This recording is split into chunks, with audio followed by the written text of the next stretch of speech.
সেদিন আমরা গেছিলাম ম্যাক্সে ফার্স্ট টাইম। তো সফট টয়েসগুলো একটু ক্যামেরাবন্দি করে নিলাম, কারণ এগুলোর দাম সাধ্যের বাইরে। পারফিউমগুলো মোটামুটি লেগেছে, খুব একটা ভালো লাগেনি, তাই নিলাম না। জামা কাপড়ের যে ফ্লোরটা সেটাতে গেলাম। ছেলে কিংবা মেয়ে যাই বলো না কেন, সবগুলো একদম বেরঙিন জামা কাপড় রয়েছে এবং কোয়ালিটি নিম্নমানের রয়েছে, যেগুলো আমাদের একটা পছন্দ হয়নি। আজ পর্যন্ত আমরা প্রচুর শপিং মল ঘুরেছি, আমাদের কিছু না কিছু পছন্দ হয়েছেই।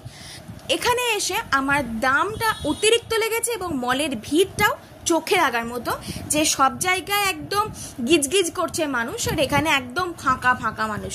মানে সার্ভিসের যে লোকগুলো থাকে তাদেরই মনে হচ্ছে ভিড়টা বেশি রয়েছে পাবলিকের থেকে।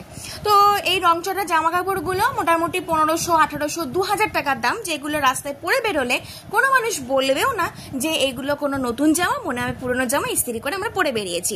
কেউ তো তোমার গলা ধরে ট্যাগলাইন দেখবে না যে কোন ব্র্যান্ডে তোমরা জামা কাপড় পরেছো। যাই হোক, আমাদের তো বাজে লেগেছে এবং বিরক্তিকর লেগেছে। ওখান থেকে বেরিয়ে আমরা ডোমিনোজে গিয়েছিলাম, সেখানে গিয়ে পিৎজা অর্ডার করেছি, সোজা বাড়ি নিয়ে এসে জমিয়ে খেয়েছি। দেখা হচ্ছে নেক্সট ব্লগে, বাই।